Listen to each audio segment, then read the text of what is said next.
Bom dia, boa tarde, boa noite, quando e onde você estiver. Começa aqui mais um Star Podcast, onde a próxima história, sem dúvida, pode ser a sua. Isso tá pegando, viu? Tá todo mundo falando. A próxima história pode ser a sua, a próxima história pode ser a sua, né? É muito bacana esse feedback que o pessoal tá dando, né? É muito bacana. Encontrando pessoas na rua, gente, sensacional. A gente quer agradecer você, tá? E antes da gente seguir aqui avante... nos ajude aí a fazer esse canal crescer, tá em suas mãos. Esse poder tá na mão de vocês, de fazer a gente crescer. Porque a gente crescendo é o Store Podcast da sua cidade que tá crescendo. Você pode...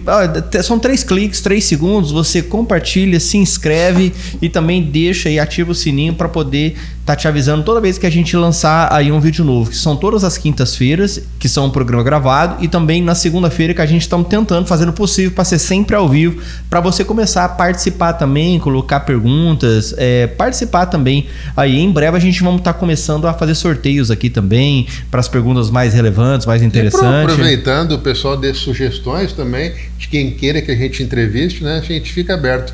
Tem ali a parte dos comentários, por favor, peguem e se inscrevam e digitem lá quem que você quer que a gente chame aqui, pra gente fazer o convite, né, do interesse de vocês, também é bacana. Isso aí, tá? E aí, isso aí você pode colocar também lá no pod_cash, ali na nossa página no Instagram. 2.000 lá chegando, hein? Chegando a 2.000, né? Rapaz, bacana. Que benção, né? Muito obrigado aí, pessoal. E aí vocês podem dar lá, vamos ouvir, quero escutar a história de fulano e tal. E a gente vai estar... E é de A a Z, viu? É do gari ao motorista, tá? É da faxineira do hospital ao diretor-geral do hospital. É de A a Z, né? É isso aí.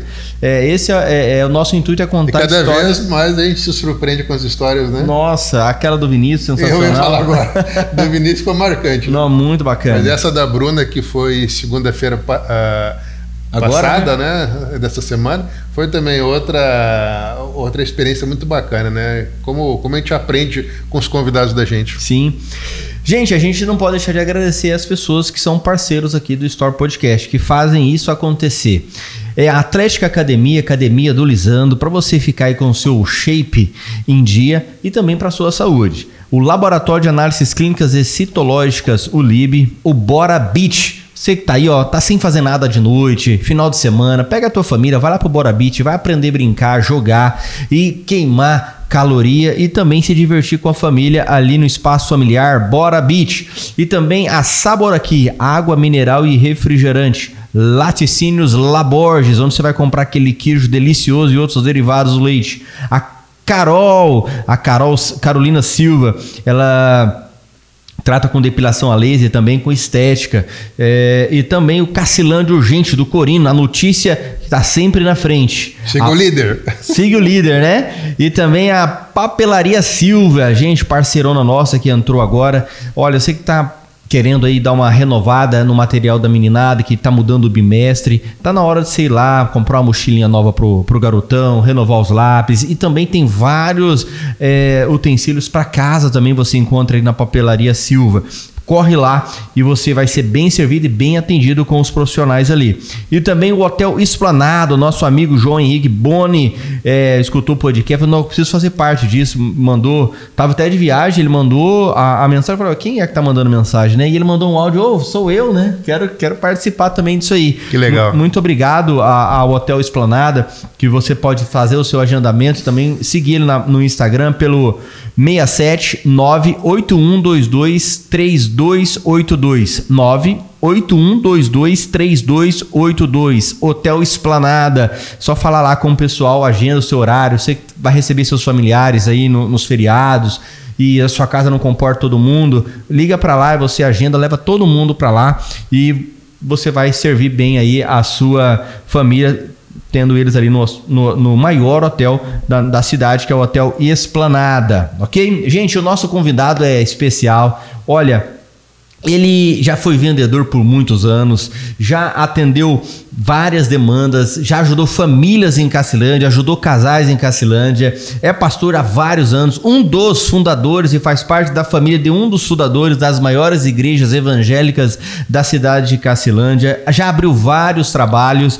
e hoje está com um novo projeto. Tudo isso e muito mais a gente vai aqui compartilhar com vocês hoje aqui. Ele também faz parte, ajuda uma rede da Adonep, que são homens cristãos de negócio. Ele também cede o seu espaço para várias reuniões ali a cada 15 dias. E a gente vai contar um pouquinho da história dele aqui. Estamos falando com o Eliseu, pastor Eliseu. Muito obrigado pela honra, por estar dizimando parte do seu tempo para estar aqui. A gente agradece, né, Luiz? E muito obrigado, pastor, por estar aqui junto com a gente. E a gente queria saber um pouco da sua história de vida, né? Vamos começar. A família do senhor era evangélica, não era? Como é que é esse início de trajetória cristã? Ok, então vamos lá. Boa tarde, Freitas, Luiz Arthur. Esse nome Luiz Arthur é interessante porque eu era muito fã do Luiz Arthur, cantor, né? Ele teve até em Cacilândia de uma época. Olha só. E aí, a primeira vez que eu vi o podcast foi Luiz Arthur, porque eu não tinha visto o seu rosto, né? Uhum. Aí depois eu vi que não era mesmo, não é possível que é o mesmo, né? Até porque o outro tá bem mais velho, né? Bem mais idade. Mas assim, Leandrinho, obrigado aí por estar captando a nossa imagem aí, né? É verdade. E obrigado por estar aqui. Pois bem, a pergunta é sobre a questão da família, né? Uhum. Então, eu sou cristão sou crente, né? Como é mais conhecido, desde a minha infância. Meus pais se converteram, eles nem conheciam, mas não eram nem casados. Se converteram, eu já nasci num berço cristão e eu tive sempre o privilégio de nunca me afastar. Amém. Eu nunca me afastei. Eu vim para Cacilândia em 78, eu deveria ter aí uns 15 anos mais ou menos. E vindo da onde, pastor? Da fazenda. Na verdade, assim, a nossa história é numa região ali do município de Itarumã, às margens do rio Correntes, ali 12 quilômetros para cima daquela ponte que a gente vai em direção a Itarumã. Então meu avô tinha uma fazenda e meu avô era famoso rezador de terço. E naquela época o evangelho chegou lá através de alguns missionários, pastores, né? E meu avô aceitou. Meu avô, inclusive, tinha vários compromissos para rezar terço. Ele continuou firmando os compromissos, até porque os pastores aconselhou ele a fazer isso, não desonrar o compromisso que ele tinha. E ele terminou então porque ele tinha acho que um agendamento já de uns 6 meses para frente de rezar terço. Aí meu avô se converteu, a família se converteu, meu finado tio Joaquim Tomás. Meu pai, acho que relutou um pouco, mas veio também. Aí a família praticamente toda. E nisso acabou surgindo uma igreja lá na fazenda. Meu avô construiu uma igreja de pau a pique, que chamava, né, na frente da casa dele. E eu fui criado dentro de uma igreja que tinha cultos, escola bíblica. Inclusive minhas professoras, uma era minha mãe mesmo, que me ensinou muito, né, sobre o evangelho, aprender tudo. Então, a nossa origem é lá. Mas esse início aí que vocês receberam na fazenda, veio por que vertente? Presbiteriana, batista? Eu acredito que na época já foi o avivamento bíblico. Uhum. Me parece, eu não tenho muita certeza sobre isso, mas me parece que já era avivamento bíblico. Uhum. Já foi levado lá para ele, meu avô aceitou. Aí quando vieram para cá, eu não sei direito se era avivamento ou se era assembleia. Eu só sei que o meu pai, por exemplo, ele já foi provavelmente um pouco depois. Ele era assembleiano, era membro, até provavelmente foi pessoal da assembleia que teve lá evangelizando. Eu nunca nem tive muita curiosidade de perguntar isso para eles. Mas meu pai, quando veio para o avivamento, foi uns 6 meses depois, aí a gente nunca mais saiu, né? Ficou até agora. E como é que foi o início aqui, chegando em Cacilândia? Então, aí o início aqui em Cacilândia foi um missionário que veio do estado de São Paulo, um pastor, se não me engano, o pastor José Barbosa, se eu não estiver enganado, que chegou aqui, começou a evangelizar, e aí começou a fazer amizade com algumas pessoas. Aquele templo que o avivamento bíblico tem ali na esquina da Domingos de Souza França, ele foi doado na época por um membro da Assembleia de Deus para o avivamento bíblico. E depois se construiu aquele templo e tal. Eu cheguei em Cacilândia em 78, que eu vim para estudar, né? Eu deveria ter uns 14, 15 anos, e isso tenho um orgulho santo em poder dizer. Logo que eu cheguei, eu comecei a ser ministro da igreja. Mesmo novo. Com 14 anos? Eu fui ser professor da minha própria sala de aula. Nossa. Que era uma sala de adolescentes, né? Logo eu comecei a ser professor daquela sala. Depois eu passei, quando dá 16 anos, vai para uma outra sala de juventude brilhante, até que chamava na época. Eu já passei a ser professor também da minha sala. E aí, como o Freitas já disse na abertura, daí para cá eu investi minha vida, em praticamente toda a minha vida, ao trabalho da igreja. Sempre fui. E teve algum ativo. momento assim difícil? Porque assim, é uma trajetória, né? Você fala assim, não, vou chutar o balde, assim, não dá. Isso para mim teve esse momento, essa fase. Porque todo mundo, os jovens hoje, ele passa por aquele momento assim de transição, né? De jovem para adulto e porque não é fácil, né? Mas naquela época, hoje o moleque não é muito respeitado, né? E aí naquela época então, os caras tinham 30, 40 anos, aí vê um menino de 16, 14 anos dando aula, acaba recebe certas perseguições desnecessárias e não dá vontade de chutar o balde, ou também isso não ocorreu? Não, eu não tive esse problema. Inclusive, isso é uma coisa que eu me orgulho muito. Eu nunca tive problema quanto a isso. Sabe, eu sempre me julguei uma pessoa muito madura para a minha época. Eu nunca me envolvi com turminha, com molecada. Apesar de ser um adolescente, na época que eu vim para cá, eu nunca me envolvi. Eu sempre tive muito temor. Acho que meu pai me passou isso, minha mãe me passou isso, e eu sempre tive muito temor. Eu era assim, eu pensava duas vezes para acompanhar alguém, para fazer alguma coisa, para tomar uma decisão. Agora, com relação à igreja em si, sim. Aí você sabe, eu, por exemplo, passei, se eu não estiver enganado, se eu não estiver errando a conta aqui, em Cacilândia por 11 pastores. 11 desse período, se não me engano. Eu teria que contar aqui, mas deve ter sido mais ou menos uns 10, 11 pastores. É evidente que desses 11 sempre tem os atritos, tem jeito, né? Isso é natural até.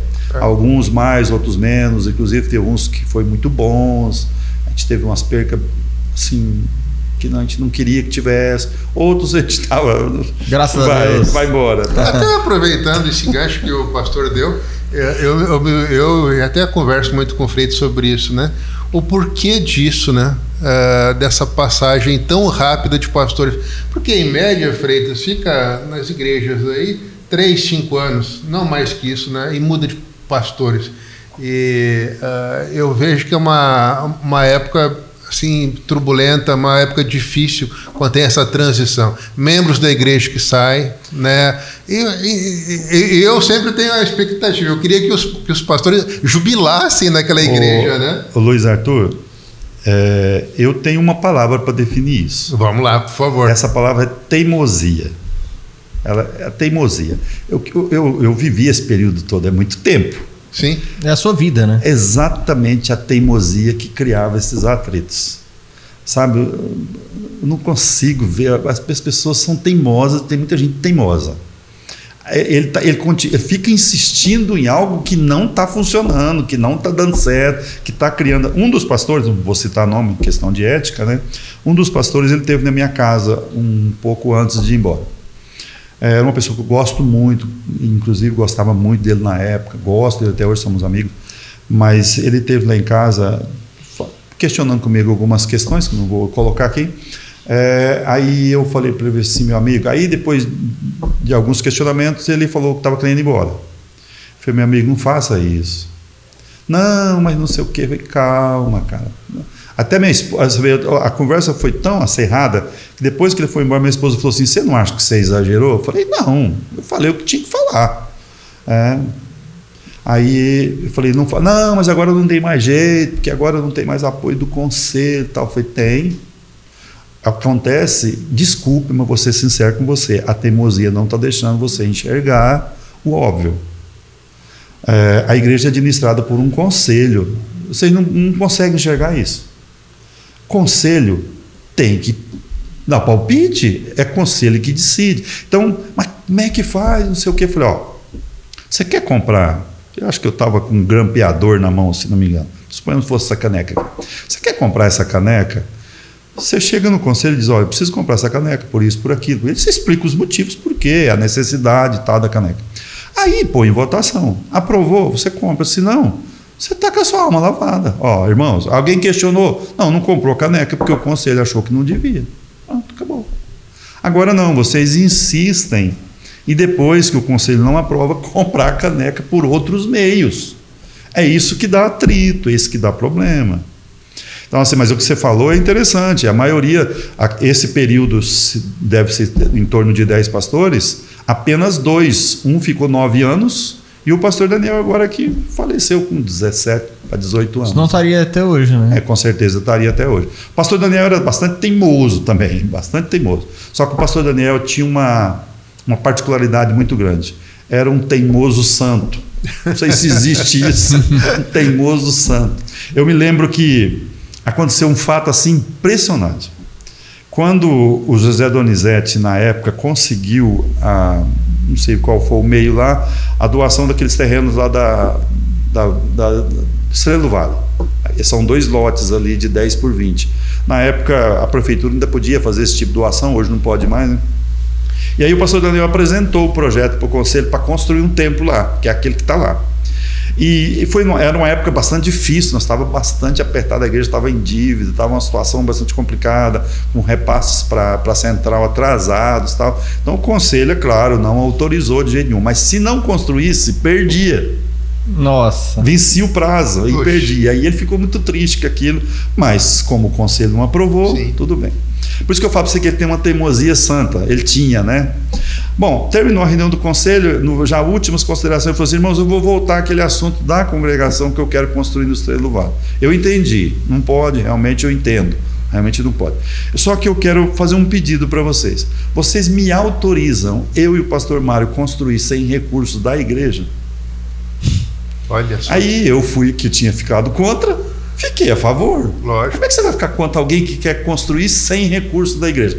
E aí ele, mais o pastor Mário, todo mundo conhece a história, fizeram aquele templo.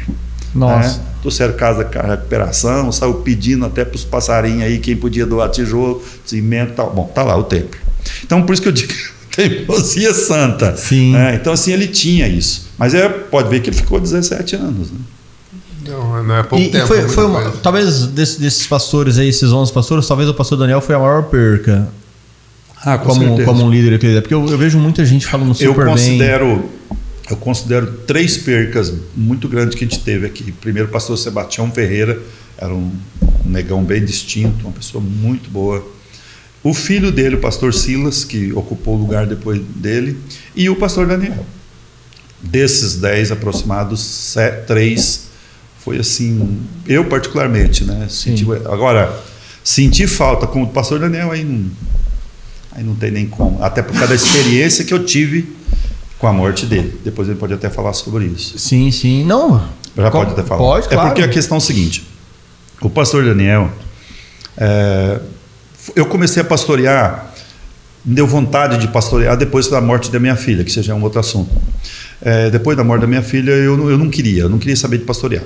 Eu queria fazer o que eu fazia na igreja, mas não queria pastorear. O pastor Daniel tinha insistido comigo, o pastor Silas anteriormente já tinha insistido, eu não quis.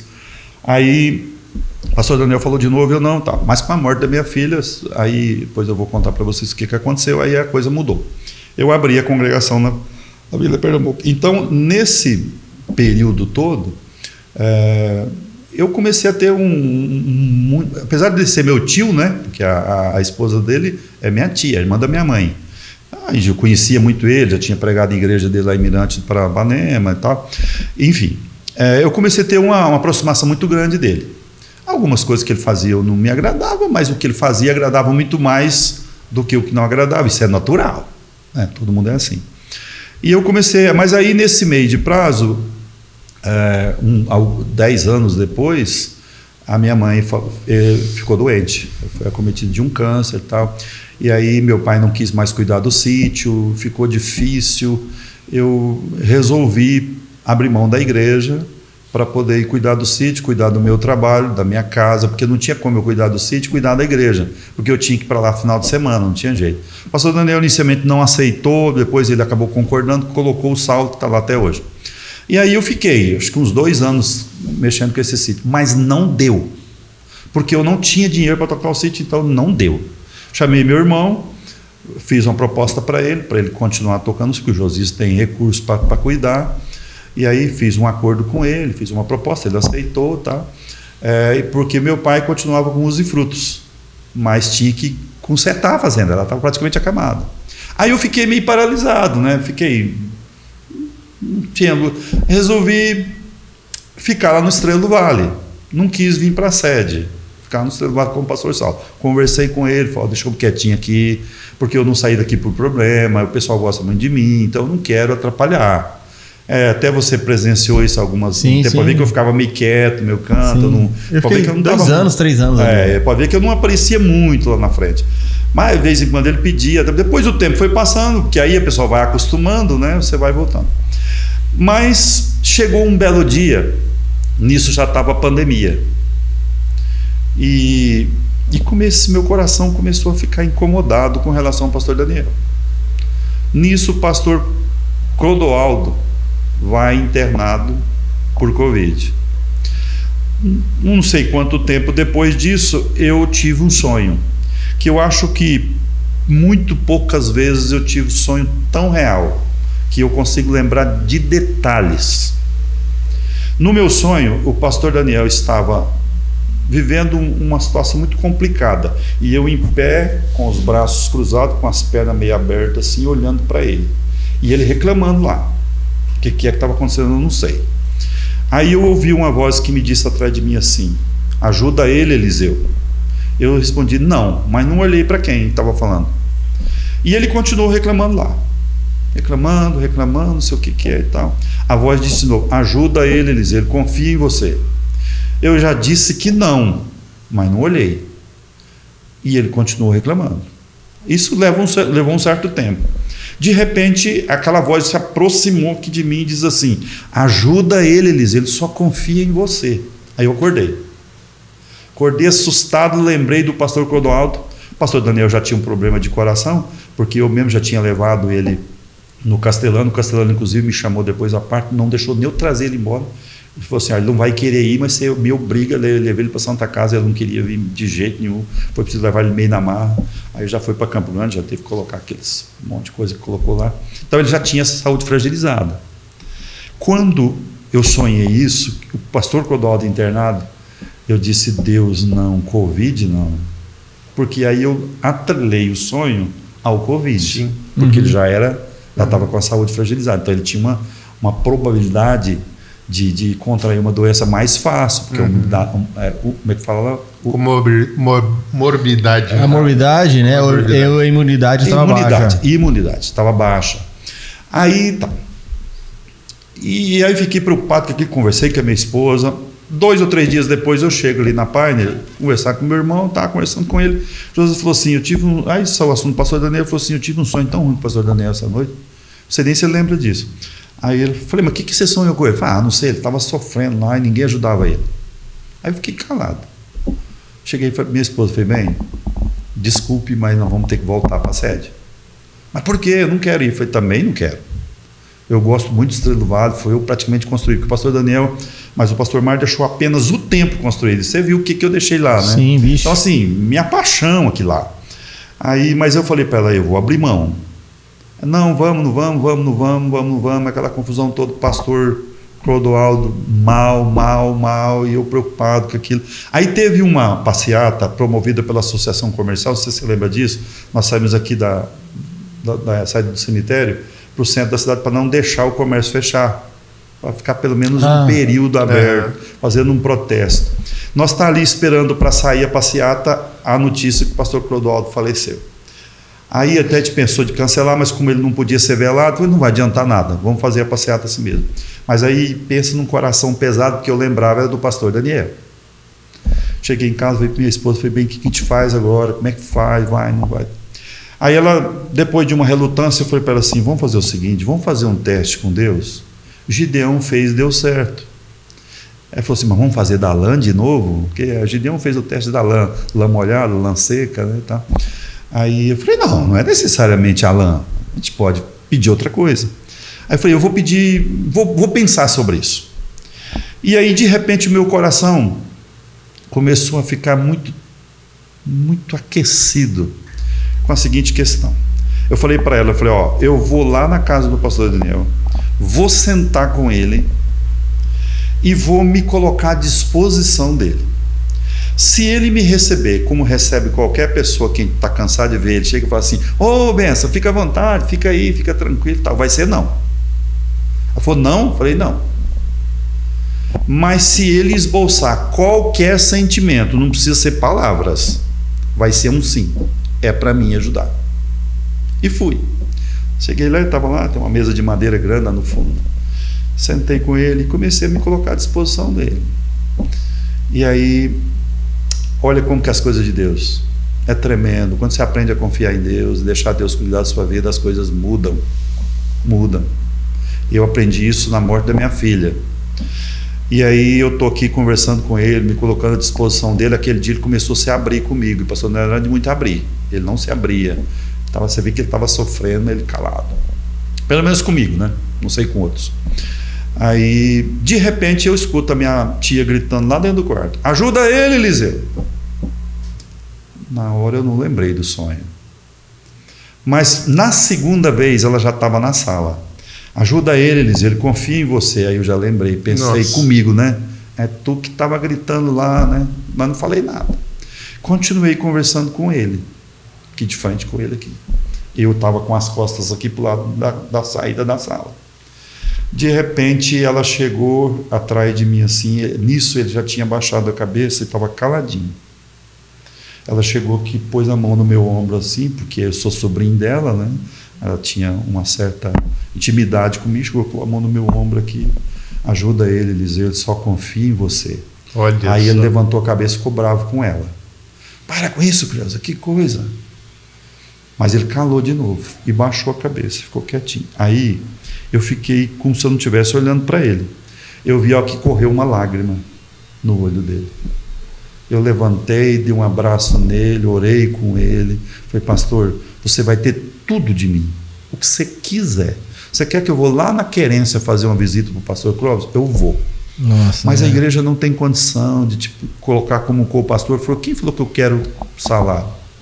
Se a igreja puder me dar uma ajuda de custo, do combustível, hotel, comida, tá bom. Se não der, o meu salário não é muito, mas dá para me sobreviver. Eu consigo se virar. Mas conte comigo. A visita foi a confirmação. Confirmação. Aí a partir desse dia mas minha esposa viemos para a igreja sede e eu fiquei substituindo ele e comecei a perceber que ele começou a descansar um pouco. Até um dia o sobrinho dele, que é pastor nosso lá eu falo pastor nosso porque eu ainda me sinto lá, né? Lá em Pontalina, Goiás, é sobrinho dele. Ele me ligou um dia e falou assim, pastor Eliseu, você vai ficar mesmo com o tio Daniel? Falei, vou, não é porque eu quero. Por meu querer eu ficaria no Estrela do Vale. Mas aí você já conhece a história, sabe que eu não posso voltar atrás. Eu não sou o povo de brigar com Deus agora.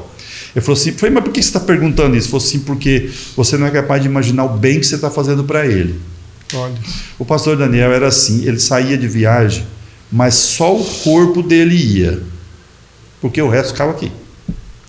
E ele não fazia nada, ficava ligando toda hora, preocupado aqui e tal. Ele falou assim, você não está vendo, porque eu estou ligando para você sem ele ver. Mas ele está sentado numa cadeira de fio ali no fundo da casa da minha mãe, ele está com os pés lá em cima de uma mesa, ele desligou o celular e está roncando.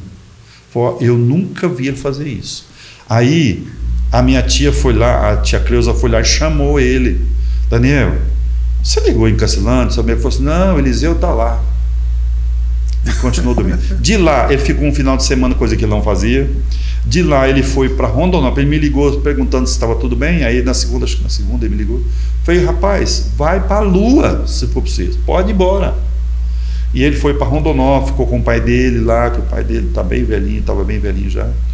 De lá, ele resolveu passar na casa da filha dele, no Chapadão do Sul. Ou seja, esse tour dele demorou uns 10 dias ou mais. Coisa que ele não fazia. Ele não arredava o pé daqui, né? Não arredava. Você conheceu bem ele.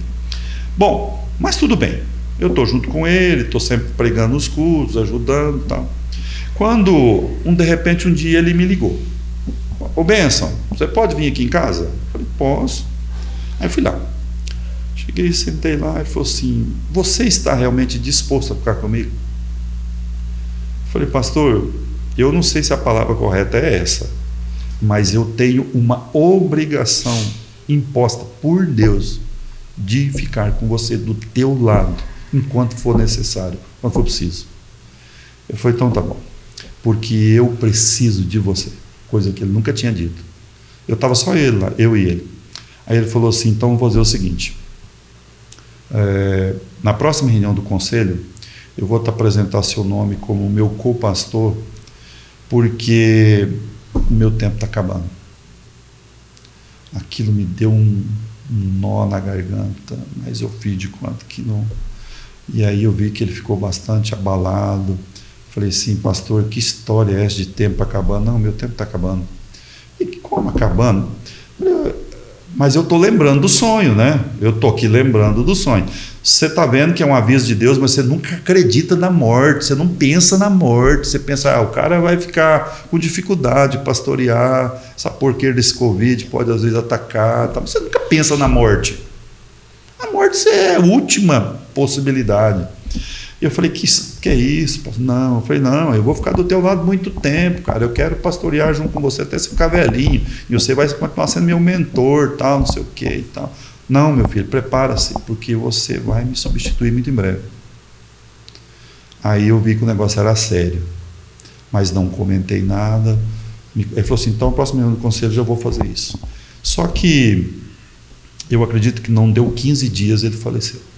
Mas pelo que eu estou entendendo, então, existia uma ideia dele de uma transição. Vontade dele. Como ele não disse isso para ninguém, nem oficializou, então, sim, como diz o ditado popular, ficou dito pelo Benedito, né? O Benedito pelo dito. Sim, então, assim, não deu tempo de fazer isso. Inclusive, eu nem mencionei isso depois, porque como era conversa só entre nós dois. Para gente adiantar e saber também um pouco desse trabalho, como é que foi a saída do Avivamento para esse novo projeto? Então, aí desse período da morte dele para cá, o meu primo veio, que está aí, inclusive o pastor Gelson, né? Que era inclusive o regional na época. Eu sempre disse isso, que eu nunca fui contra a vinda dele para cá. Por quê? Porque ele era regional.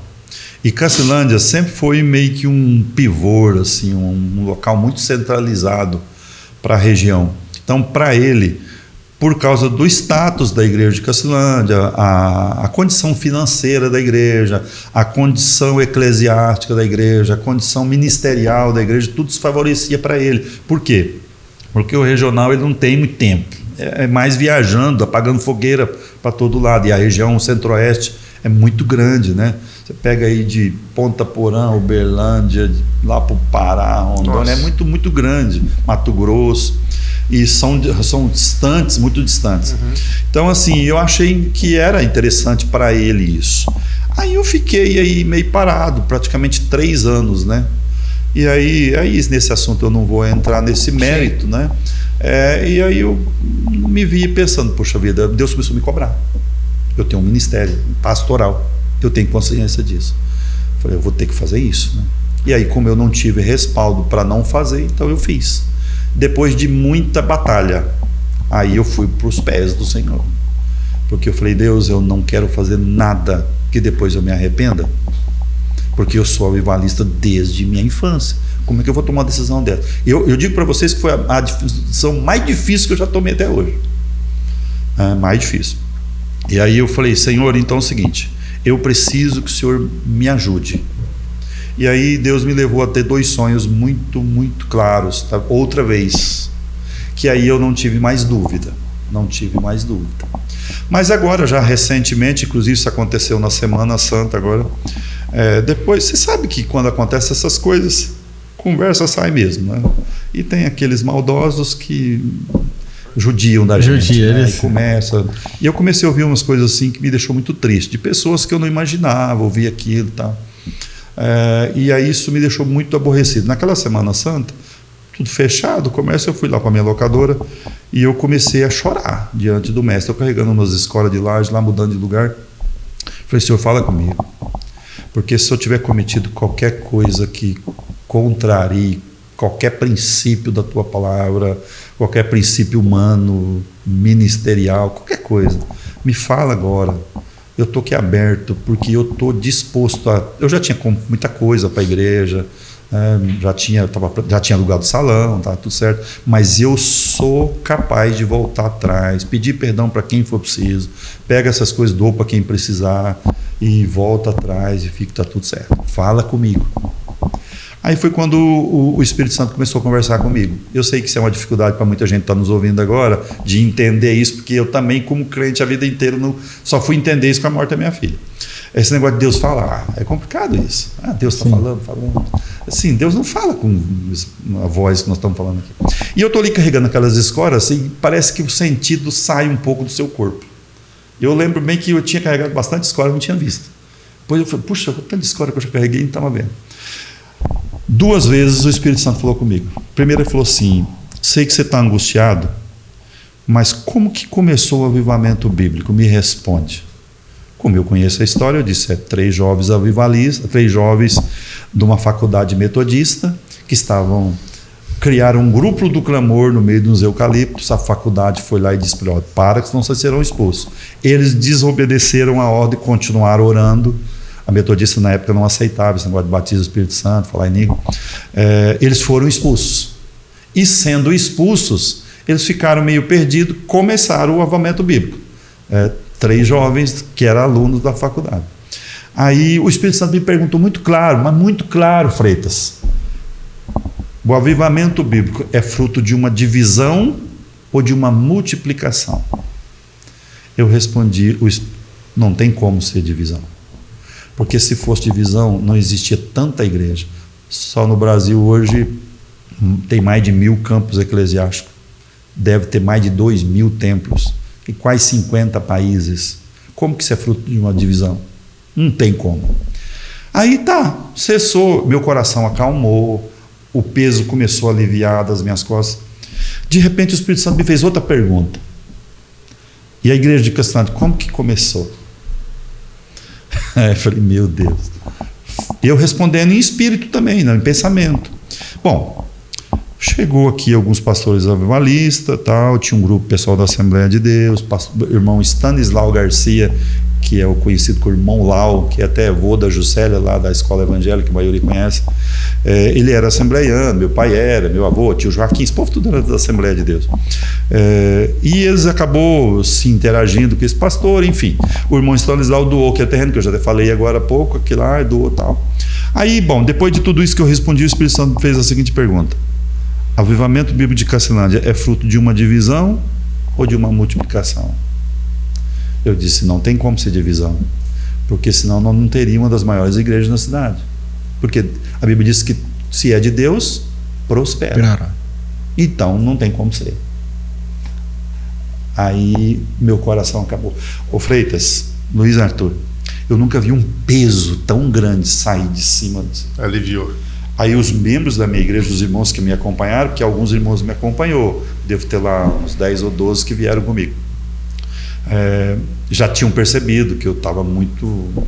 Aliás, até um dos membros da minha igreja já tinha batido boca, entre aspas, com uma pessoa, porque tinha saído, ele saiu em minha defesa e tal. Aí eu procurei eles e disseram, não, nós estávamos percebendo, inclusive nós achou que você ia desistir. Eu falei, mas então agora para frente, custe o que custar, é para frente, mas não volta mais atrás. Então estou lá. E esse nome bem sugerido, a Arca. Então, a igreja onde eu conheci o Evangelho, ela tinha esse nome, a Arca.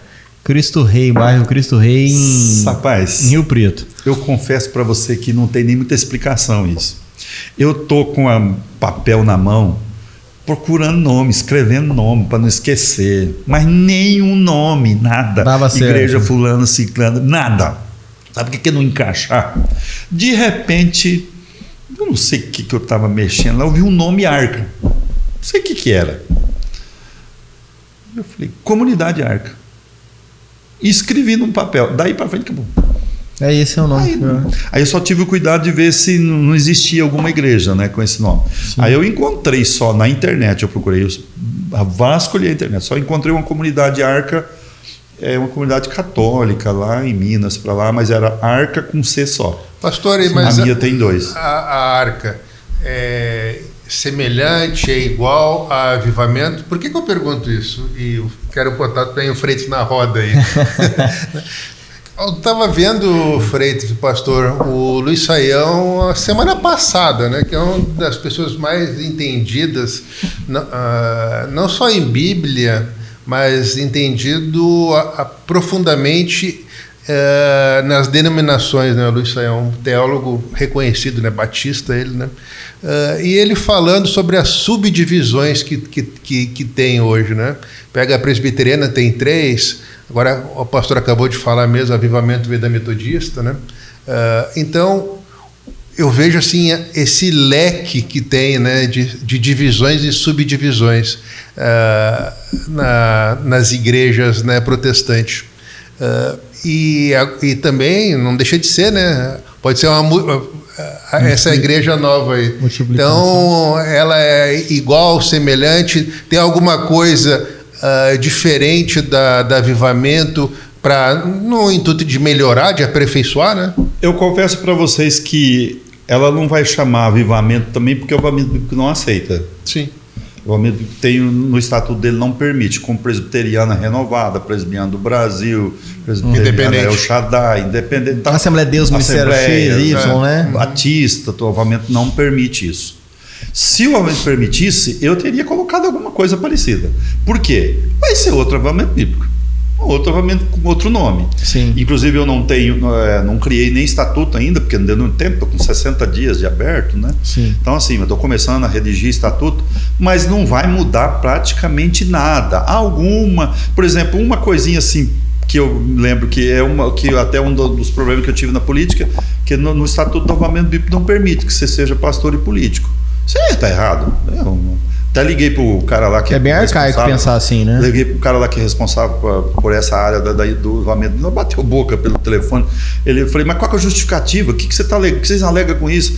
Porque Paulo fala lá que quem milita do evangelho não se embaraça nesse negócio dessa vida.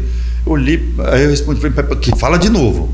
Aí ele falou, não, você não está falando isso. O que tem a ver isso com o que nós estamos falando aqui? Mas o que é negócio dessa vida? Responde para mim. Aí ele engasgou, porque negócio dessa vida é qualquer coisa. Política, comércio, negócios, negócio dessa vida. Aí eu falei para ele, não, você tem que tirar isso daí. Então assim, como é esse caso, tem mais outros, né? Eu tenho um problema de certa questão de casamento, né? O avivamento bíblico é muito categórico quanto a isso. Acho que precisa ter um certo... Acho que analisar caso por caso, né? Isso não é como assim? Questão. O avivamento bíblico, se a pessoa não tiver casado, pelo menos está no estatuto, né? Casado em cartório não aceita, né? Como membro da igreja. Eu já acho que isso precisa ser visto, revisto, caso por caso. Eu tenho um caso de um membro, por exemplo, que depois até o pastor Gelson permitiu que ele se batizasse, mas eles estão há 45 anos juntos. Construir uma família. E qual que é a sua, já que a gente está falando de casamento, qual que é a sua visão sobre os casamentos homoafetivos que algumas igrejas liberaram? Biblicamente isso está correto, está incorreto, né? Biblicamente, né? Principalmente as igrejas americanas. Não concordo, né? Não concordo, porque o Romanos é muito claro, né? O livro de Romanos é muito claro, não só Romanos, mas especificamente Romanos, né? Que ali não tem como você dizer, não, isso aqui é interpretação. Não tem, está claro lá. Está muito bem explicado, né? Esse é um assunto hoje meio delicado, né? Complicado, você está se tratando dele, mas eu particularmente, inclusive meu estatuto, vai ter. Com certeza vai ter. Porque o rompimento das igrejas, né, presbiteriana com as americanas e a metodista também, né? Quando teve um rompimento com as americanas, era justamente nesse ponto. Que as americanas aprovavam e aqui não, né? Isso... Até foi um grande problema, né? Porque tinha uma dependência financeira, né? Isso está acontecendo assim no Brasil todo, né? Principalmente no Brasil, que nós somos brasileiros. Mas assim, tem muita gente se demandando para esse lado, abrindo... Entrando para esse lado, eu quero falar um um questionamento que eu tive foi na... o Freitas estava junto comigo, foi sábado de noite, lá na reunião de homens da igreja. Eu levantei, surgiu um assunto e eu levantei também a bola. Tá muito difícil hoje pregar, né? Por que tá muito difícil pregar hoje, né? Eu me coloco na posição dos pastores, né? Porque querem uma pregação assim muito palpável. Lacarte. Exatamente. E eu gosto de uma pregação que me faça refletir, pensar. Eu gosto que o pastor seja mais duro, né? Que aquela palavra penetre. E hoje, como é que faz, pastor, para ter pastores assim, com essa disposição? Eu, na minha opinião, se você hoje criar um cardápio, estou falando de cardápio mesmo que você menu. Restaurando um menu, e chegar e entregar para os membros, eles vão aceitar isso de bom grado. Irmãos, tá aqui, o que vocês querem escolher? O que vocês querem hoje? Nós queremos isso aqui. Pode ter certeza. Por quê? Porque aquilo que a Bíblia já fala, ela está se cumprindo à risca. Chegaria um momento que a palavra da verdade soaria como um comichão nos ouvidos. Quando você fala hoje a verdade, as pessoas se irritam. É como se você desse um soco. É como se você enfiasse alguma coisa no ouvido dele, que uma borboleta, um inseto que fica fazendo barulho. Incomoda. Sim. É que, na verdade, sim, a visão que eu tenho, pastor, eu posso estar, né, bem enganado e tal, mas a visão que eu tenho quando essas pessoas acham ruim, quando você prega, é porque a cruz, ela é escândalo. E realmente ela é escândalo. Por quê? Porque ela nos denuncia. Ela denuncia a nossa covardia, a nossa fragilidade diante de tamanho amor, de tamanha luz. Você não sente bem sendo confrontado? Na palavra? Não, eu me sinto bem, mas constrangido ao mesmo tempo. Sim. Só que isso é... Mas é um constrangimento para o teu crescimento. É isso, pro crescimento, né? E por que as pessoas não querem? Porque quando você fala... É que a gente é o verbete, é o vocabulário que a gente usa, uma palavra dura, mas na verdade não é uma palavra dura, é a palavra da cruz, é a palavra que liberta, que transforma, é o bálsamo para a alma, né? É o refrigério e é o caminho, né? E todo caminho ele é bom, numa perspectiva que eu preciso ser melhor. Ô Freitas, eu estou enxergando a mesma cena que aconteceu no tempo de Jesus. A Bíblia fala lá no Novo Testamento, lá nos Evangelhos, que uma determinada vez Jesus estava muito preocupado com a situação do povo, começou a dar uma bronca, vou usar um linguajar bem popular, começou a dar uma bronca, mas bronca dentro da palavra, claro que dentro de um contexto de cuidado com o rebanho. E aí a gente conhece a história lá, um saiu daqui, outro foi saindo para ali, foi saindo, ficou só os chegados ali, né? A turminha dele. E aí ele olhou para eles assim, vocês não vão também? E aí é onde é que Pedro diz uma frase que para mim é uma das mais interessantes frases da Bíblia, se é que eu posso dizer frase, né? Um texto bíblico. Para onde iremos nós, Senhor, se só Tu tem palavras de vida eterna? Aí não foi o Pedro que falou aquilo, foi o Espírito Santo que revelou aquilo que estava acontecendo. Então eu estou vendo isso hoje, novamente. Inclusive o meu propósito, pode ver até lá, não sei se vocês viram, está lá, Comunidade Arca, Igreja Conservadora Nacional. Eu quero voltar um pouco isso. Sim. Palavra de Deus, eu já falei para meus filhos. Quem está chegando na igreja, já estou com um grupinho, inclusive já vou começar a providenciar um batismo, já tem algumas pessoas que eu já ganhei. Legal. 60 dias já estou tendo pessoas para batizar. Amém. Que bacana. Então assim, é uma vitória isso, vai ser um crescimento extraordinário. Se eu batizar 5, 2, 3, 4 pessoas, já é um crescimento muito grande. Então assim, eu estou falando para eles aqui, vocês vão ouvir a verdade. Eu não vou... Eu me lembro, ô Freitas, que uma certa vez, tempo do pastor Silas, isso, tinha mais ou menos umas 50 pessoas para batizar. E sempre houve um costume de, antes do batismo, um pouco levar o pessoal para dentro de uma sala e dar as últimas instruções. E o pastor Silas, não sei por que motivo, não foi e pediu para mim fazer. E eu fui. Falei, é para mim falar a verdade? Porque ele me conhecia. E eu cheguei com ele. Era mais aproximadamente 50 pessoas. Entre essas pessoas, desculpa, o Celinho Célio, marido da Mandores, lá do sim, bíblico. O Celinho era um dos que ia batizar. Eu lembro que ele estava... Era aproximadamente umas 50 pessoas. Do momento que eu terminei a palavra até o batismo, que já estava acontecendo lá dentro do templo, tem um corredor naquela igreja de baixo, porque ainda estava funcionando ali, o pessoal saiu por aquele corredor, mais da metade saíram para a rua e foi embora. Mais da metade. O Celinho, eu lembro que é um dos que ficou, os outros eu não lembro.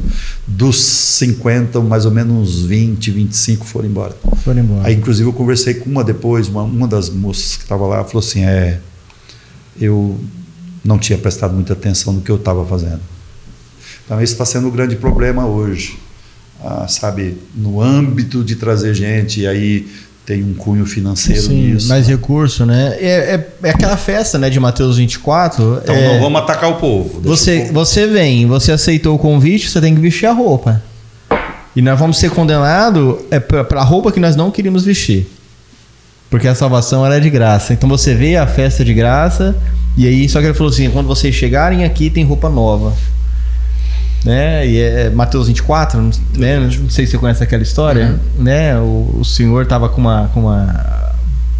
ia fazer uma festa, uma grande festa, mandou convidar aqueles que mereciam a estar, e aí eles não vieram. Aí falou assim, não, vai lá e chama quem não é digno de estar na festa, né? E olha, entra nos becos, pegam todos os aleijados, mudos, e da sobrou lugar, ele mandou buscar o que achasse. Os que achasse, é para trazer, né? E aí, de repente, veste todos eles, de repente encontrou alguém que não tinha vestido com a roupa, né? Nós temos uns recados agora que eu quero entrar num assunto com o pastor. Isso, gente, olha, a gente quer dar uma pausa aqui, tá muito legal, bacana, já me emocionei aqui. Olha, sensacional escutar aqui o pastor Eliseu falar um pouquinho da sua história de vida, sua experiência com Deus, isso é tão importante, isso é edificante. Eu acredito que também deve estar edificando você aí que está escutando o Store Podcast. A gente quer agradecer a doutora Sinara Sandoval Carvalho Contursi. Ela é fisioterapeuta, trabalha com reabilitação física, pós-operatória e terapias a laser e também terapias manuais. O Super Vale, o varejo atacado é aqui. Dr. Paulino Leonel Advogados, a Semiplan Genética, IATF Semi-Cortes e Lei das Maiores Centrais do Mundo. Cartório, primeiro e segundo ofício com a Pamela Barros, tabeliã do segundo ofício e interino do primeiro. Ruralis, compra e venda de imóveis rurais urbano. União Farma, a farmácia do Adeilson. Sua saúde em primeiro lugar. São as pessoas que nos ajudam a estar aqui para escutar histórias, experiências lindas, profundas e edificantes. São esses parceiros, né, que nos ajudam a estar aqui toda semana. Né? Isso é muito legal, porque todo o dinheiro, né, que esses parceiros estão investindo, a gente está investindo sempre no Story, né, que não é nada barato, manter aqui, para trazer essas histórias como do pastor que está aqui junto com a gente, de bom grado, amigo da gente, aceitou estar aqui. Eu tenho certeza que vai ser muito enriquecedor. E falando nisso, o pastor falou em quatro oportunidades sobre a filha dele.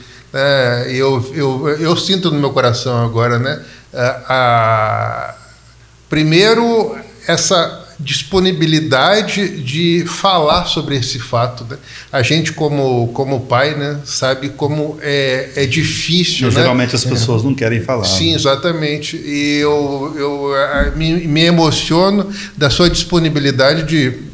Tocou em 4 vezes a gente conversando sobre outros assuntos, o senhor falou sobre a sua filha.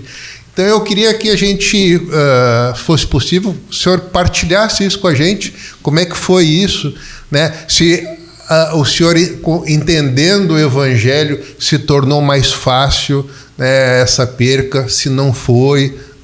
Eu não imagino a dor de um pai, né, na perca de um filho. Não tem como imaginar, né, a dor, né? Porque o sentimento que a gente tem pelo filho não tem explicação. Não tem adjetivo, não tem verbo para expressar. Eu sempre falo, né, a maior emoção que eu tive foi no nascimento do meu filho. Então eu estava com a minha mãe, só para compartilhar com vocês, quando nasceu eu fiquei, a minha mãe fala assim, para de ficar, eu fiquei uma meia hora grudado ali, né, na maternidade, foi no São Lucas que ele nasceu, de emocionado, né? Então eu queria ouvir do senhor. É uma pena que a gente, quando é barriga verde, como diz o ditado popular, a gente não sabe aproveitar bem esses filhos quando nascem, né? Depois que passa, que você percebe. Quando vem os netos, no caso meu lá, sim, aí você viu no Nicolas, você já aproveita mais. Mas vamos lá. Então, a história da minha filha mudou a minha vida. Sabe, as coisas que aconteceram foram... Só pode ser de Deus, não tem explicação as coisas. Bom, a Eurilene, que era o nome dela, foi uma menina muito desejada, uma menina que não me dava trabalho, menina muito inteligente, tremendamente capaz no Ministério da Música, uma voz tremenda, ministra, fazia parte do grupo de louvor da igreja, por isso foi uma perca muito grande para a igreja, né, porque ela fazia parte do Ministério de Louvor. A Eurilene sempre foi uma menina mais brava, sabe? Não aceitava muito falar com ela, ficava brava, tal, mas uma menina muito boa, nunca me deu trabalho, tal. E já estava fazendo faculdade, estava noiva, estava acho que 2º ou 3º ano da faculdade de letras, e aí ela era funcionária da associação comercial e tinha um treinamento do Sebrae lá para atendimento, alguma coisa assim, e ela se inscreveu. Se não me engano, acho que num sábado, parece que era isso. Minto, numa quinta-feira. Ela faria na quinta-feira o curso. E aí ela foi, comprou uma passagem na Aviação São Luís para ir para Campo Grande e estava tudo certo. E ela chegou em casa na quarta-feira à tardezinha dizendo: pai, o Beló, que era o presidente da associação, tá indo para lá amanhã levar o pai dele também no médico e tal, posso ir com ele? Ah, pode. O Beló é meu amigo, sempre foi meu amigo. Falei, claro que pode, o pai dele tá junto ainda, não tem problema nenhum, né? Tá bom. Ele passou em casa, eu nem vi a hora que ela saiu, mas diz minha esposa que ele passou em casa por volta das 5 horas. Ela tinha que estar lá no Sebrae 8 horas. Então aí começou a sucessão de erros, né? Bom, enfim, quando eu levantei, fui trabalhar, saí para a rua, naquele tempo o celular ainda não era muito... mas eu tinha levado meu celular. Só que ele estava dentro da bolsa e eu não vi ele tocando. Eu fui atender um cliente, quando eu cheguei num outro cliente, alguém já tinha ligado, porque sabia que talvez eu passasse por lá, porque a mãe corri em casa que tinha alguma coisa tinha acontecido. E eu voltei para casa urgente. Aliás, minto até, nem não me acharam. Eu cheguei num cliente, o cliente tinha pago um boleto da empresa e o boleto não tinha sido baixado. Eu fui em casa para passar um fax, porque naquele tempo ainda era fax. Sim. Passar um fax do comprovante do banco para dizer que estava pago. Quando eu virei a esquina de casa, porque eles não conseguiram falar comigo, o celular lá na bolsa. Quando eu virei a esquina de casa, a porta da minha casa estava cheia de gente. Mas muita gente. Eu assustei com aquilo. O que está acontecendo? Está pegando fogo, tá? Aí quando eu fui chegando bem próximo, isso eu quero confessar aqui diante de todo mundo. Eu tenho um amigo que, segundo a Bíblia, é mais do que um irmão. É o Aleuto Teixeira Lata, do Mercado Nevoeiro. Nunca escondi isso de ninguém. Eu orei 25 anos para o Aleuto se converter. 25 anos.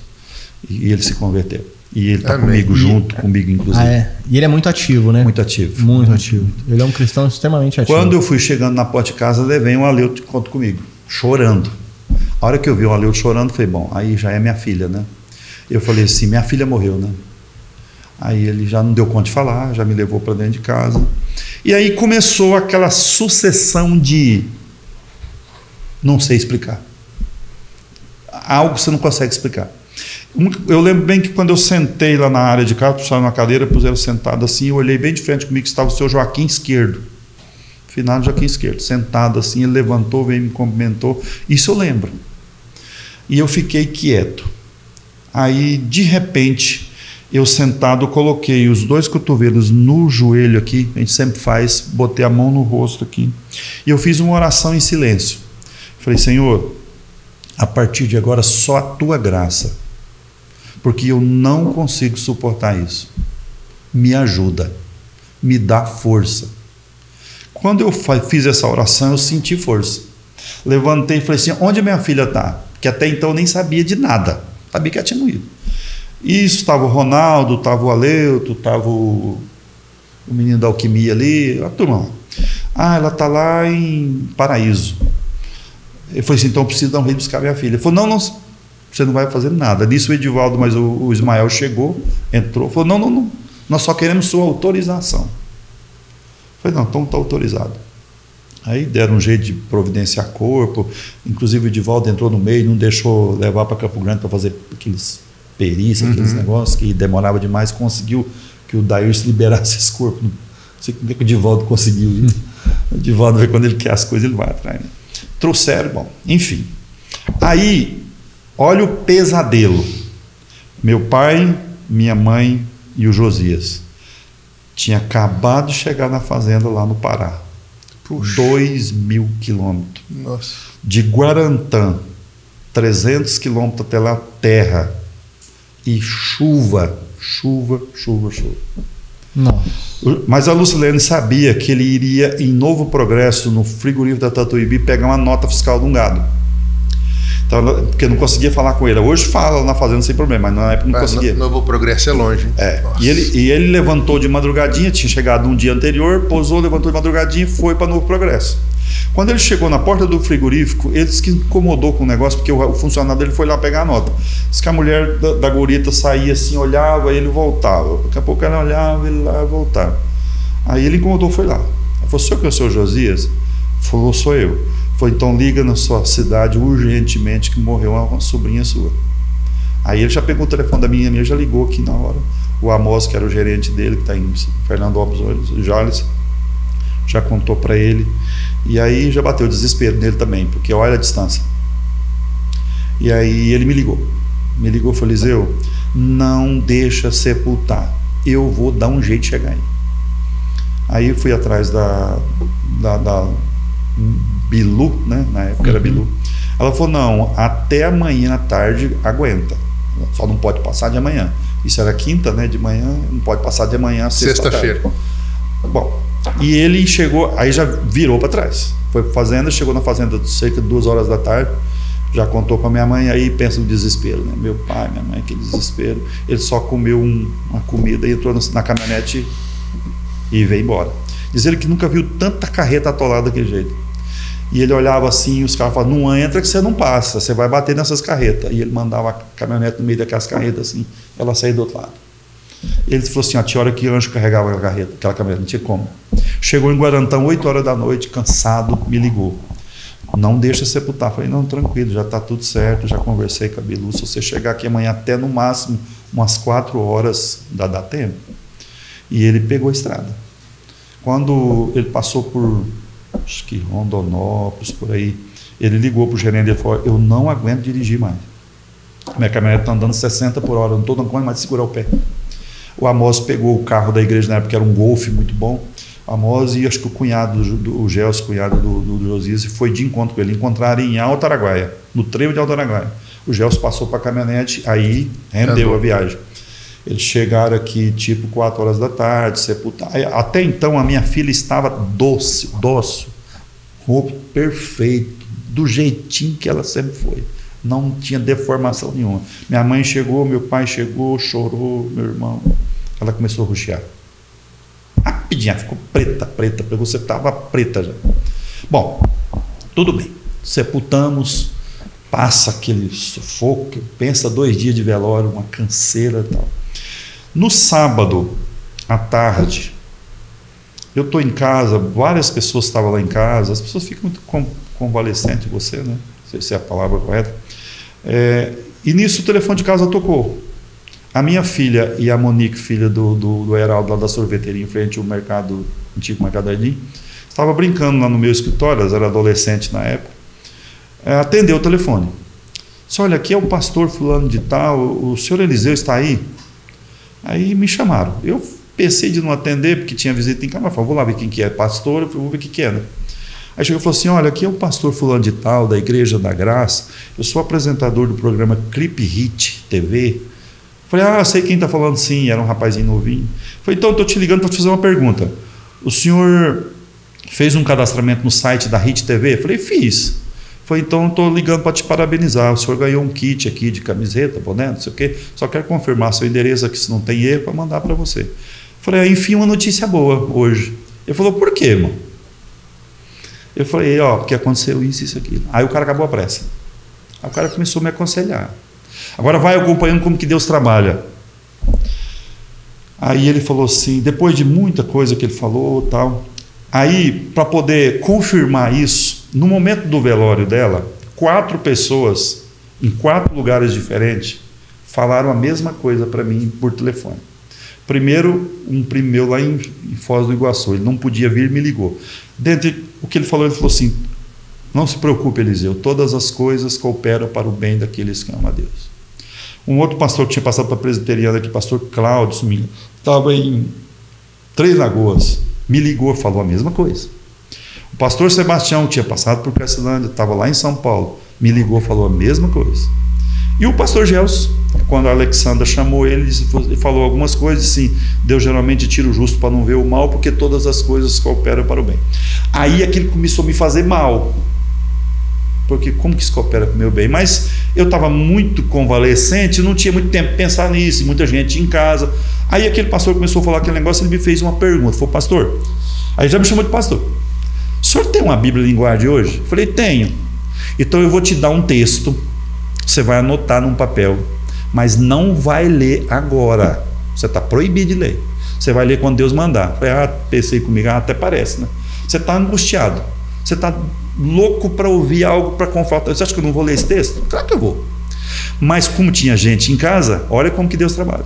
Eu anotei num pedaço de papel que estava assim, coloquei um grampeador em cima, tampou o papel, e eu esqueci disso. Passou sábado, domingo eu fui no culto, com todo aquele sofrimento eu fui no culto. Falei para minha esposa: vamos lá, porque lá pelo menos a gente chora adorando a Deus. Fui para o culto, foi difícil, muito complicado, você vê minha filha lá na frente. Voltei para casa, aconteceu algo inédito, uma pessoa chegou em casa depois de uma meia hora, eu vi alguém encostou um carro lá, me chamou, falei: quem? Fui lá, o cara entrou para dentro chorando, uma pessoa amiga minha, chegou chorando. Falei: o que foi, fulano? Ele não conseguia falar. De repente ele, falei: calma, fui lá, abracei ele: calma, toma fôlego, bebe água aqui, vamos. Eu estava melhor do que ele. Aí ele falou assim: eu falei: mas o que é que você quer? Fala para mim. Ele falou assim: eu vim aqui porque eu queria pegar você e a sua esposa e colocar no colo, porque vocês é tão especial, que eu não dou conta de ver vocês sofrer. Então eu vim aqui, de alguma maneira eu queria colocar vocês no colo. Eu falei: então pode ir embora, você já colocou, sinta-se eu e minha esposa no seu colo, pode ir embora, pode ir tranquilo, fica sossegado. Ele despediu de mim e foi embora. Segunda-feira de manhã eu levantei revoltado. Aí já deu tempo de pensar, todas as coisas cooperam, que jeito. E eu comecei a brigar com Deus por causa disso. Segunda, terça, quarta, quinta que fazia, foi o dia que ela faleceu. Eu tinha um costume de ir para o trono de manhã, ler o pão diário. E a leitura do pão diário daquele dia estava escrito um versículo em cima assim: se o grão de trigo cai na terra e não morre, fica ele só. Se morrer, dá muito fruto. Aí eu, como diz a minha avó, virei o arreio para a barriga. Aí eu fiquei bravo. Então o senhor quer dizer para mim que a minha filha teve que morrer para nascer outra? Você está ficando doido? Isso quer cooperar para o meu bem? E no dia do velório dela, uma menina se converteu lá no norte do velório. Pediu para aceitar Jesus e aceitou mesmo. Olha só. E aquilo começou a me causar tanto mal que eu larguei aquele pão diário, fiquei com raiva daquele trem. Aí passei, meu escritório lá em casa, ele tem acesso para dentro do meu quarto e tem acesso para a área. A porta da área estava fechada e do quarto aberta, né? Eu passei para dentro do escritório e aí eu comecei a guerrear com Deus. Como, Senhor? Que jeito que isso coopera para o meu bem? Me explica, senão eu fico doido. Aí eu ouvi, pela primeira vez na minha vida, depois de tantos anos de crente, eu ouvi Deus falar comigo. Aí mudou minha história. Por isso que eu digo que a morte da minha filha mudou minha história de vida. Aí o Espírito Santo falou bem claro no meu coração: quem disse que é para o bem, é para o seu bem? Eu falei: o quê? Como que não é para o meu bem? Não é para o seu bem. O bem de quem então? O bem dela. Como assim para o bem dela? Aí eu lembrei do que o pastor Gelson falou: Deus geralmente tira o justo para que não veja o mal. Aí eu fiquei procurando esse mal. Que mal é esse? Aí o Espírito Santo foi capaz de falar assim: a sua filha, se ela não morre, ela vegetaria o resto da vida. Eu lembrei que ela arrebentou tudo isso aqui. Tudo isso aqui era um cinto que não era cinto de ponta atrás. Então isso aqui ficou dobrando o corpo dela. Isso aqui arrebentou tudo. Estourou, separou as partes de baixo e de cima. Só ficou o couro. Depois eu fiquei sabendo disso. Então ela ia vegetar, provavelmente ela ia ficar mexendo com os olhos. Ele falou, você queria uma filha assim? Eu falei, não queria. Só que nessa hora eu fiquei tão atordoado que eu abri a porta do escritório para saber se não tinha ninguém na rua. Porque a parede do meu escritório é bloco. Pensei, alguém ouviu que respondeu. Mas Deus é tão bom que não tinha ninguém na rua. Ninguém. Eu voltei decepcionado para dentro do escritório e falei, então tá bom, Deus, se não é para o meu bem, é para o bem dela, louvado seja Deus. Mas explica como que isso coopera para o meu bem. Ele falou assim, e o texto que você não leu? Eu lembrei do tal texto que o pastor tinha falado da Igreja da Graça, que não tinha nada a ver com essa história, nem sabia de nada. Fui lá, o papel estava debaixo do grampeador do jeitinho que eu tinha deixado. É um texto de Jó, eu até esqueci o capítulo lá, mas está escrito assim na linguagem de hoje, por isso que ele falou linguagem de hoje. Deus fala uma vez, duas vezes, a gente que não presta atenção. Aí eu caí de joelho no chão. Falei, Senhor, a partir de hoje, eu só não prometo mais não chorar, porque eu sou humano e eu perdi uma filha. O Senhor sabe qual que é o valor disso. Então eu não tenho como prometer para você que eu não vou chorar, mas nunca mais duvido da tua palavra, custe o que custar, e vou ser fiel a ti. Inclusive vou fazer aquilo que o Senhor sempre mandou e eu nunca fiz, ser pastor. A minha vida mudou. Olha só. Essa história com a minha filha mudou meu jeito de pensar, de entender, de ouvir Deus, de compreender as coisas de Deus, que até então... Houve uma sensibilidade maior? Não, eu acho que nem não é maior, não tem nem jeito de explicar isso. A minha vida mudou. Aprendi a ouvir a voz de Deus, que é uma das maiores dificuldades que eu tinha. Então, assim, eu creio que, para quem está nos ouvindo agora, um dia aconteceu algo inédito. Eu fui levar minha mãe em Rio Preto para aquele tratamento de câncer que sempre fazia, aquelas químicas, aqueles negócios. E a gente teve que ir no domingo, porque a química era de manhã na segunda, então não dava para sair daqui segunda. Aí eu fui para o hotel. Só que a gente chegou lá com um horário de culto, e eu não conhecia o avamento bíblico lá de Rio Preto. E aí eu falei para ela, mãe, a senhora quer ir? Mas ela estava muito debilitada, falou, não, deixa eu aqui quietinha no quarto, vai lá você. Aí eu peguei o carro e fui lá no culto. Cheguei lá, o pastor já tinha me visto, mas acho que ele não lembrou quem que é. Eu cheguei, ele estava na porta, me cumprimentaram, eu estava com a Bíblia na mão, fui e sentei lá. Quem me conhece muito lá é o irmão Marinondes, que é o irmão da Marilene aqui, da igreja sede aqui. Mas ele não estava mais a esposa. Eu sentei e fiquei quieto. Aí passou um pouco, chegou o Marinondes, atrasado. Me viu lá, já foi lá, me abraçou, falou, eu já te apresentava. Eu falei, não, acho que eles nem sabem quem eu sou. Aí ele já correu lá, falou para o pastor, aí o pastor foi lá para frente, olha, eu quero pedir perdão aqui, pastor Eliseu está com a gente aqui, eu achei esse rosto conhecido, mas não consegui identificar quem que é. Pastor, ó, daqui a pouquinho eu vou te dar uma oportunidade, tá? Aí pensei, mas o que eu vou falar aqui, né? Aí logo isso que ele me chamou. Eu fui para lá e falei, pastor, eu não sei por que eu vim aqui, mas com certeza Deus tem alguma coisa para fazer. Então é o seguinte, a única coisa que está no meu coração é contar a história de vida da morte da minha filha. Isso parece estranho para muita gente aqui, mas eu vou contar. Contei essa história em rápidas palavras. Ele falou, não, você fica à vontade, usa o tempo que você quiser. Eu devo ter demorado uns 15 minutos para contar ou mais.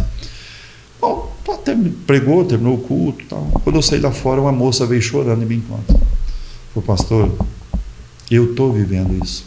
Puxa, eu estou vivendo isso. Nossa. E agora, a partir de hoje, eu vou seguir o teu conselho. Vou ouvir Deus. E eu sei que a minha vida vai mudar. Aí eu abracei ela, chorei com ela. Falei, agora eu já sei o que eu vim fazer aqui. Então, assim, como que Deus trabalha, e estou aproveitar e dizer para quem está nos ouvindo agora nesse podcast, nunca duvide, Deus fala.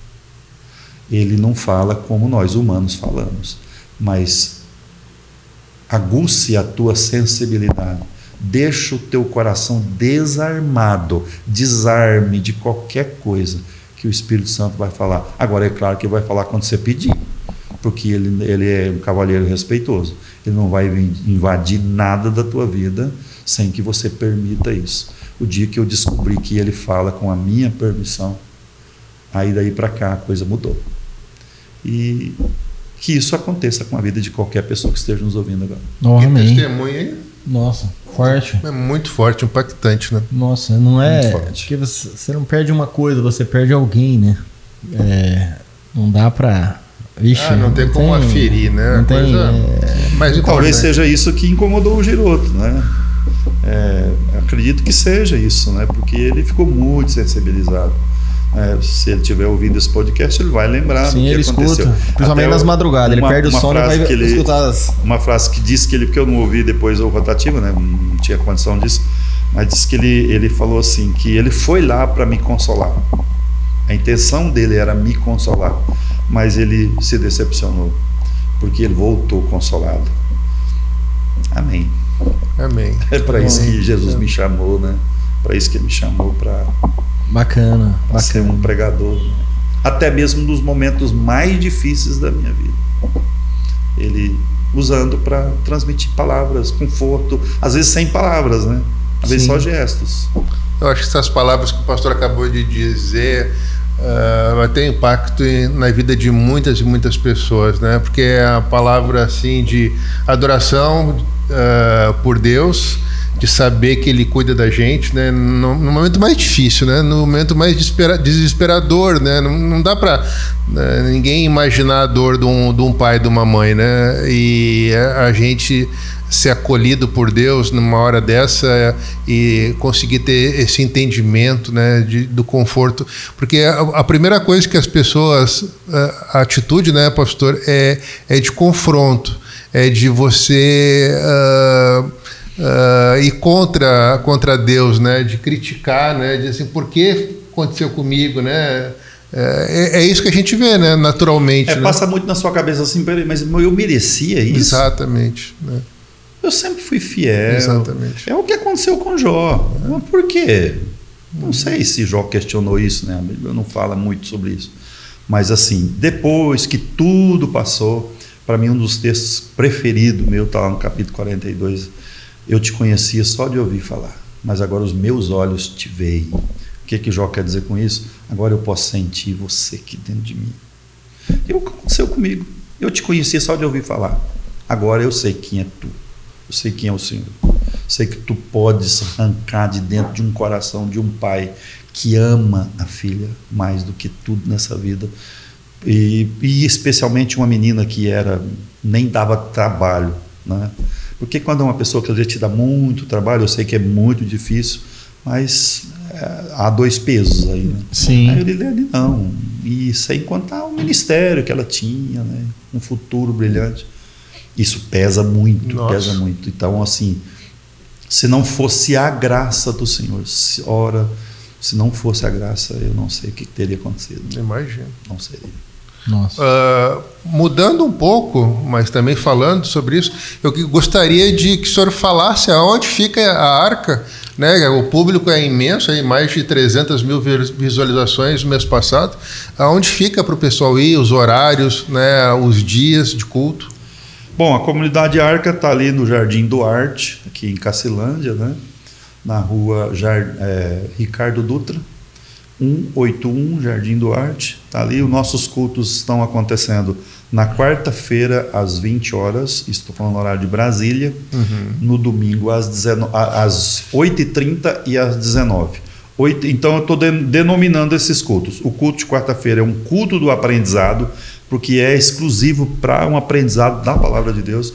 O Café com Deus, que é às 8h30, que é a escola bíblica que todos nós conhecemos, também dedicada ao ensino, e o culto de celebração às 19h no domingo, que é um culto mais... Tudo horário de Brasília, né? Tudo horário de Brasília. Tá. E esse horário de culto, ele estende por 1h30, 2 horas? Geralmente os meus cultos eles giram em torno de 1h15 a 1h30. Domingo passado deu 1h30, mas às vezes eu termino um pouco antes. Eu não sou muito, até porque eu não tenho um ministério de louvor ainda, pessoal, que às vezes acaba demorando um pouco mais por causa disso, né? E como eu mesmo que faço louvor, e essa é uma facilidade que eu tenho, porque eu canto e toco, então facilitou bastante para mim. O senhor tem um telefone de contato para as pessoas conversarem com o senhor? Sim, aí tem o meu telefone particular, porque a igreja nem tem ainda, né? Mas meu telefone é 67 99968 7524. podem me procurar pelo meu telefone, não tem problema. Olha, bacana. Alguma família que está passando por algum problema, pode ligar para o senhor que o senhor vai? Com certeza, uma visita. Não sei se a gente consegue atender na hora que a pessoa quer, né? Precisa, mas assim, estou disposto, pode me procurar. Esse é o nosso papel como pastor. E aí, como a gente tem uma empresa, então a gente consegue um pouco mais se deslocar. Quando você é funcionário é mais difícil, né? Sim. Mas estamos eu e minha esposa dispostos a contribuir daquilo que for possível para quem precisar de ajuda. Que bacana. Vamos lá, né, Freitas, fazer uma visita lá. Vamos sim. Vamos lá no domingo fazer uma visita. Serão muito bem-vindos. Vai ser muito legal. Quero muito ouvir a pregação lá. Cultuar lá e... Será uma honra recebê-los lá. Vamos lá sim. E dentro dessa trajetória, né, geralmente a gente sempre pergunta quem é Deus, mas eu acho que o assunto juntou, né, e foi em torno disso, né, tá mais do que visto, né, isso.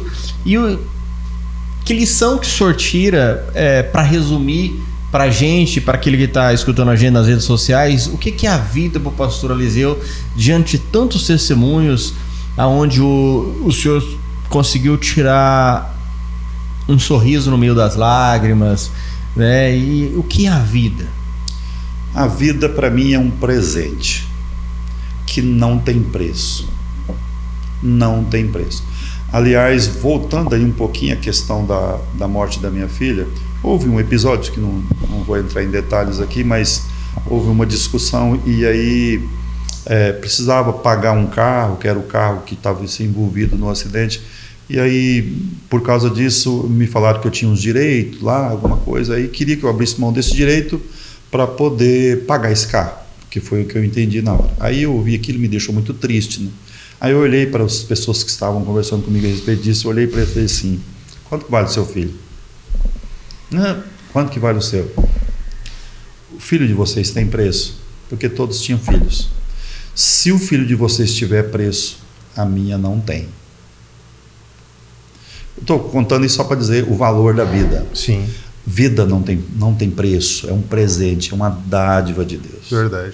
E se é uma dádiva de Deus, eu preciso vivê-la da melhor forma possível, mesmo em um turbulhão de tempestades da vida, porque essa vida é assim.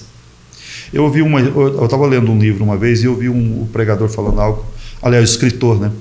Ele citou uma ilustração bastante interessante sobre essa questão aí. Ele estava dizendo assim que tinha um campeonato lá de pintura de quadros.